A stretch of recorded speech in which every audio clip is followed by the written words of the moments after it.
기도드리겠습니다. 주님 은혜 감사합니다. 오늘도 말씀에 인도받기를 원합니다. 살아있는 하나님의 말씀이 우리의 능력이 되는 오늘 되기를 소망합니다. 이른 아침 주님을 앙망할 때 새 힘을 더하여 주시고 능히 하나님의 뜻을 이룰 수 있도록 충만으로 역사하여 주옵소서. 살아계신 주 예수 그리스도 이름으로 기도합니다. 아멘. 오늘 나눌 말씀은 누가복음 4장 17절로 19절의 말씀입니다. 제가 봉독하겠습니다.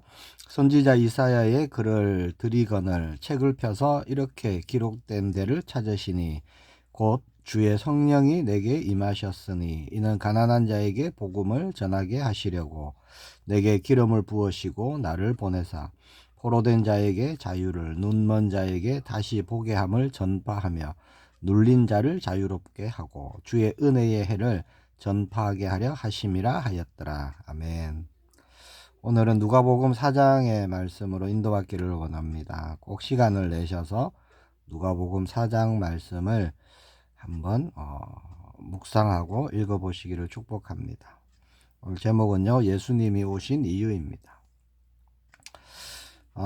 우리가 삶을 살아가다 보면 누구나 시험 또 어떤 유혹을 만나게 되죠. 많은 유혹들이 사실 있습니다. 어떤 사람과의 갈등 속에서 여러 가지 유혹들이 일어날 수 있고요. 또 경제 문제 앞에서 흔들릴 때도 많지요. 우리가 구원받은 하나님의 자녀이지만 우리에게도 그런 유혹들이 많이 일어납니다. 그런 유혹들 앞에 서게 될 때 우리는 어떻게 해야 될까요? 오늘 우리가 본 누가복음 4장에는요. 메시아로 오신 예수님, 하나님이신 예수님도 광야에서 마귀의 시험을 받으셨다는 겁니다. 예수님은 우리의 연약함을 아십니다. 우리가 걷는 이 광야의 모든 길에 일어날 수 있는 시험을 먼저 받으시고 그 길을 걸어가셨던 것이죠. 그래서 우리에게 일어나는 시험을 어떻게 이길 수 있는지를 먼저 보여주신 것입니다. 1절에서 13절이죠. 광야의 시험입니다. 예수님이 요단강에서 세례를 받으신 직후에 성령의 이끌리심을 받아 광야로 가십니다. 거기서 40일 동안 금식하시면서 마귀의 시험을 받으시는 거죠. 마귀는 세 가지를 시험합니다. 첫 번째가 뭘까요? 돌로 떡을 만들어 먹어라 라는 시험입니다. 40일 동안 줄이신 것을 마귀는 이용하는 것이죠. 마귀는 언제나 가장 약한 부분을 통해서 역사하는 겁니다. 3절에 보니까 마귀가 이르되 네가 만일 하나님의 아들이거든 이 돌들에게 명하여 떡이 되게 하라. 자, 이게 무슨 시험일까요? 영적인 것보다 육신의 필요를 먼저 앞세우라 라는 시험입니다. 그 시험에 예수님은요, 기록된 바 사람이 떡으로만 살 것이 아니라 하였느니라 그렇게 물리치시죠. 예수님의 말씀이 뭐죠? 육신의 주림보다 더 중요한 것이 하나님의 말씀으로 사는 삶이다 라고 선포하신 것입니다. 두 번째 시험은 세상 권세를 다 주겠다라는 시험이죠. 천하만국을 보여주며 마귀는요, 내게 경배하면 이 모든 것을 주겠다. 이게 무슨 유혹일까요? 바른 길 보다 쉬운 길, 즉 고난의 십자가 대신 영광의 그런 왕자를 택해라 라는 유혹입니다. 그 유혹에 예수님은 단호하게 말씀하시죠. 주 너의 하나님께 경배하고 다만 그를 섬기라 하였느니라. 세상 어떤 영광도요, 하나님을 대신할 수는 없는 것입니다. 이런 시험은 우리에게도 많이 일어나는 것이죠. 자, 세 번째 시험은 뭐죠? 성전 꼭대기에서 뛰어내리라 라는 시험입니다. 심지어 마귀는 성경 말씀까지 인용하며 말합니다. 천사들이 너를 지켜줄 것이다. 자, 하나님을 시험하라는 유혹이에요. 예수님은 주 너의 하나님을 시험하지 말라 그렇게 말씀하시죠. 하나님의 말씀, 하나님의 약속은요, 믿음으로 받는 것이지 그걸 가지고 하나님을 시험하는 도구가 되어서는 안 되는 것입니다. 자, 중요한 것은 예수님이 마귀를 꺾으실 능력이 많으시지만 마귀의 그 유혹을 3번 다 기록된 말씀으로 물리치셨다는 거예요. 그래서 우리에게도 동일합니다. 우리 앞에 일어나는 어떤 유혹, 갈등, 흔들림, 그런 모든 시험 앞에서 우리에게 가장 강력한 무기가 뭐냐? 바로 하나님의 말씀입니다. 그러면 우리에게 당연히 하나님의 말씀이 있어야 되겠죠. 말씀을 읽고 묵상하고 암송하고 또 삶에 적용하는 것이요, 사실은 우리가 가는 이 광야 같은 걸음에 모든 시험을 이기는 능력이 되는 것입니다. 두 번째 14절에서 30절은 나사렛 회당에서의 말씀입니다. 오늘 본문이 있는 구절이죠. 광야에서 그렇게 시험을 이기신 예수님은 성령의 능력을 힘입어 갈릴리로 돌아오십니다. 갈릴리가 어디죠? 고향이죠. 예수님의 고향입니다. 고향 나사렛 회당에서 이사야, 오늘 우리가 본 본문 61장 말씀을 선포하시죠. 18절 19절에 제가 다시 한번 봉독해 드립니다. 주의 성령이 내게 임하셨으니 이는 가난한 자에게 복음을 전하게 하시려고 내게 기름을 부으시고 나를 보내사 포로된 자에게 자유를, 눈먼 자에게 다시 보게 함을 전파하며 눌린 자를 자유롭게 하고 주의 은혜의 해를 전파하게 하려 하심이라 하였더라. 그리고 예수님이 말씀하십니다. 이 글이 오늘 너희 귀에 응하였느니라. 자, 이 말씀은 무슨 말씀일까요? 자, 수백 년 전 이사야 선지자를 통해서 주셨던 이 예언의 말씀이 바로 지금 이 자리에서 너희들에게 성취되었다라는 선포입니다. 왜죠? 예수님이 직접 오셨죠. 그 일을 위해서. 자, 18절 19절 내용을 한번 보겠습니다. 가난한 자에게 복음을, 그렇게 말씀하시죠. 어떤 가난한 자일까요? 정말 돈이 하나도 없어서 노숙하는 사람을 말하는 자 아닙니다. 심령이 가난한 자들이죠. 그리고 소외된 자들. 예수님의 관심은 그들에게 있었습니다.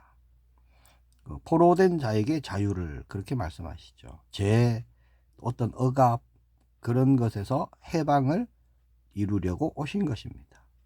눈먼 자에게 다시 보게 함을 이라 말씀합니다. 영적인 회복이죠.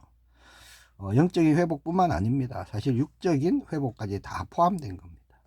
죽었던 영을 다시 살리셔서 영의 사람으로 살게 하시는 겁니다. 그래서 영이 잘 되고 범사에 잘 되고 육신이 강건한 하나님의 사람으로 바꾸시려고 예수님이 오신 겁니다. 자, 눌린 자를 자유롭게 라고 하십니다. 억눌린 자들의 해방이죠. 돈에 눌리고 사람에게 눌리고 명예에 눌리고 인기에 눌리고 살아가는 많은 사람들을 자유케 하시려는 예수님이시죠. 주의 은혜의 해를 전파, 이렇게 말씀하시죠. 하나님의 구원의 때를 선포하시고 구원의 문으로 초대하시는 겁니다. 자, 이 말씀에 나사렛 고향 이 사람들의 반응이 어땠습니까? 처음에는 뭐 아름다운 말이다 이렇게 감탄하다가 이 사람이 요셉의 아들이 아니냐 그러면서 예수님을 배척합니다. 익숙하다는 것이죠. 익숙함이 문제입니다. 그리고 그들이 가진 그 얄팍한 지식, 내가 안다는 것이죠. 내가 이 예수를 안다. 요셉의 아들이다. 자, 오래 알고 지낸 사람, 가까운 이웃, 가족, 그렇게 때로는요 가장 가까운 사람들이요 하나님의 역사를 가장 많이 거부하는 것을 볼 수 있습니다. 이거는요 오늘날 우리 주변에도 흔히 있는 일이에요. 가장 가까운 사람이요 완강하게 복음을 거부하고 핍박하고 그런 일들이 허다하죠. 예수님은 엘리야와 엘리사의 예를 들어서 그들의 믿지 않음을 안타까워 하십니다. 하나님이 주시는 은혜는요 특정 민족, 특정인에게만 국한되는 것이 아니죠. 성경에 보면은 이방인들, 하나님을 모르는 믿지 않는 자들에게도 하나님의 은혜는 얼마든지 임합니다. 중요한 것은요, 믿음으로 반응하는 모든 자에게 역사하신다는 겁니다. 나사렛 사람들은 결국 예수님을요, 낭떠러지에 밀어버리려고까지 합니다. 그러나 예수님은 그들 사이로 지나가시죠. 하나님의 말씀은 믿음으로 반응하는 자에게 능력으로 역사하십니다. 마음 문을 닫아버리니까, 그런 거 안 믿어요. 나는 필요 없어요. 그러니까요, 오히려 반대 쪽에 서게 되는 것이죠. 예수님을 배척하고 쫓아내고 심지어 죽이려고까지 하게 됩니다. 십자가에 못 박아라 소리치던 그런 군중이 되어버리는 것이죠. 세 번째 31절에서 44절은요, 가버나움에서의 예수님의 사역입니다. 그렇게 나사렛에서 배척당하신 예수님이 가버나움으로 내려가십니다. 그곳에서 놀라운 역사를 행하시죠. 33절에서 37절을 보니까 회당에서 귀신을 쫓아내십니다. 더러운 귀신 들린 자가 예수님을 보고 소리칩니다. 귀신이 소리치는 것이죠. 나는 당신이 누구인 줄 아노니 하나님의 거룩한 자녀이다. 두려움의 소리를 외침입니다. 예수님은요, 잠잠하고 그 사람에게서 나오라 그렇게 명령하시니까 즉시 귀신이 쫓겨납니다. 36절에 보니까 다 놀라 서로 말하여 이르되 이 어떠한 말씀인고 권위와 능력으로 더러운 귀신을 명함에 나가는도다 하더라. 사람으로는 할 수 없기 때문에, 그렇죠? 거기에 회당에 수많은 사람들이 있었지만 아무도 귀신 들린 사람을 도와줄 수가 없는 겁니다. 본인도 그 누구도 해결할 수 없는 문제이기 때문에 예수님이 그 마귀의 일을 멸하시려고 이 땅에 오신 것이죠. 자, 두 번째 38절 39절에는 시몬의 장모를 치유합니다. 예수님은 가르치시기만 하시는 분이 아니라 우리의 모든 삶의 현장으로 친히 들어오시는 분이시죠. 더불어 모든 것을 하기를 원하십니다. 요한계시록 3장 20절에 그와 더불어 먹고 그는 나와 더불어 먹으리라 말씀하셨죠. 예수님은 우리의 모든 삶의 자리에 역사하시기를 원하시는 분이시죠. 세 번째 40절에서 41절은 수많은 병자를 치유하시는 말씀입니다. 해질 무렵 되니까요, 사람들이 여러 질병을 앓고 있는 많은 사람들을 데리고 옵니다. 예수님은요, 일일이 그 한 사람 한 사람 안수하면서 치유해 주십니다. 예수님은 무리도 중요하게 보시지만 한 영혼 한 영혼을 너무나 사랑하시는 거예요. 그리고 날이 밝아올 때 예수님은 한적한 곳에 가서 기도하십니다. 얼마나 피곤하시겠습니까? 그렇죠? 밤새 아마 치유하셨을 거예요. 바쁜 일 중에서도 피곤하시지만 예수님은 기도를 멈추지 않으십니다. 쉬지 않으십니다. 무리가 따라와서 예수님을 붙들려고 할 때 예수님이 말씀하십니다. 43절 44절에 예수께서 이르시되 내가 다른 동네에서도 하나님의 나라 복음을 전하여야 하리니 나는 이 일을 위해 보내심을 받았노라 하시고 갈릴리 여러 회당에서 전도하시더라. 자, 예수님이 오신 이유가 뭐예요? 하나님 나라 복음을 전하시기 위해서. 그것이 하나님 나라의 복음의 일이 어떤 것입니까? 우리가 본 18절에 8절 9절의 말씀이죠.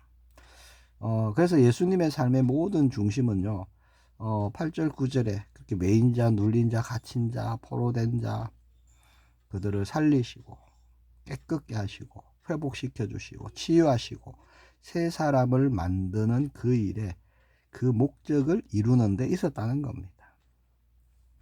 말씀을 정리하겠습니다.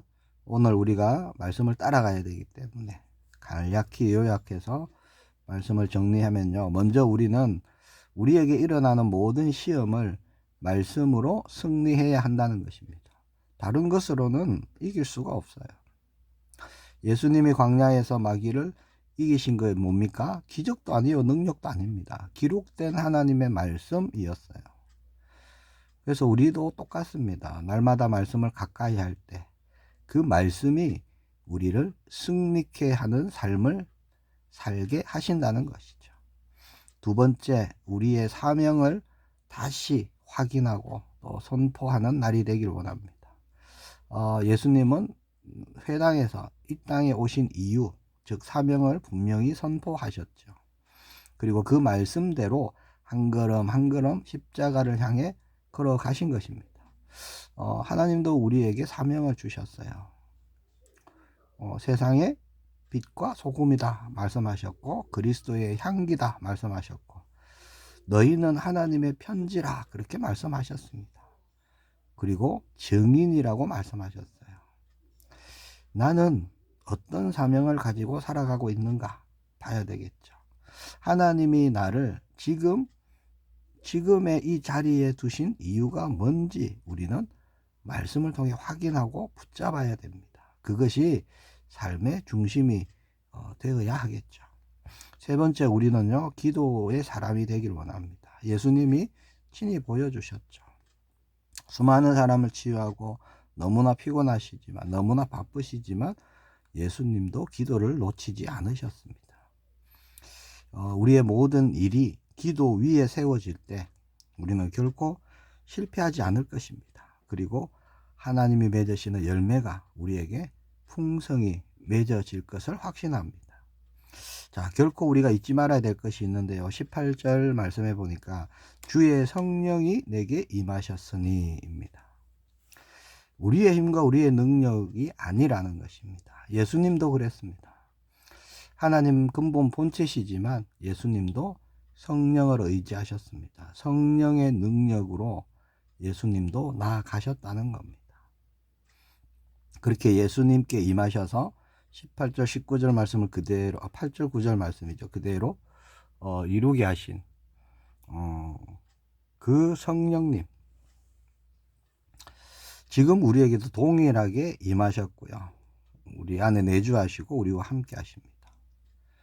우리는 우리에게 일어나는 그런 어떤 상황이 아니라 함께 하시는 주님을 바라봐야 됩니다. 그리고 성령님은요, 우리에게 주신 사명을 능히 이룰 수 있도록 우리에게 역사하시는 것이죠. 이 말씀은 오늘 지금 우리에게 응하신 말씀임을 믿습니다. 믿음으로 붙드시고 승리하는 오늘이 되기를 축복합니다. 주의 성령은요, 단순히 임하여 계신 것이 아닙니다. 우리에게 기름 부으셨고 우리를 보내십니다. 그렇죠? 18절이 그렇게 말씀하고 있죠. 내게 기름을 부으시고 나를 보내사, 그렇게 말씀합니다. 동일하게 우리를 보내십니다. 우리 가정 현장에 보내시고, 직장 현장에 보내시고, 지역 현장에 보내시고, 어떤 만남의 자리에 보내시죠. 보내셔서 이루시는 일은 하나님 나라의 일입니다. 하나님 나라의 일이 오늘 우리 모두에게 증거가 되는 날이 되길 소망합니다. 기도합니다. 주님 은혜 감사합니다. 주의 성령이 우리에게 임하셨기에 우리가 더 이상 눌린 자로, 갇힌 자로 살지 않고 빛으로, 향기로 살아가게 하심을 감사합니다. 우리에게 증거 주셔서 정인의 걸음이 되게 하시고 눌린 자, 갇힌 자, 포로된 자를 살리는 일에 쓰임받는 걸음들이 되게 하옵소서. 주 예수 그리스도 이름으로 기도합니다. 아멘.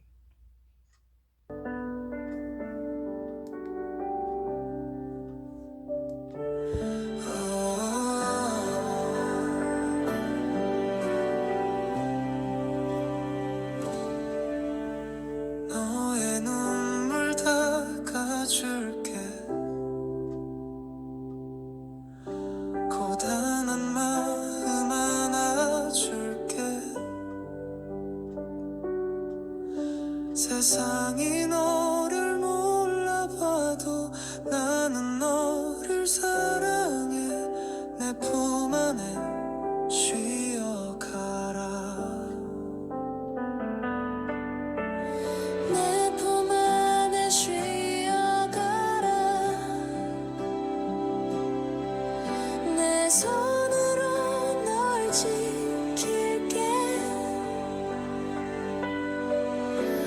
어둠 속에서도 빛이 되어 나는 너와 함께 있다.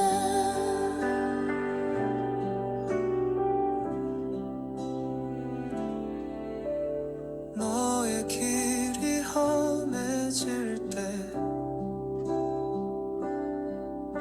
너의 발걸음 내가 들고 두려움 속에 길을 잃어도 나는 너를 놓지 않아. 내 품 안에 쥐어가라. 내 품 안에 쉬어가라. 내 손으로 널 지킬게.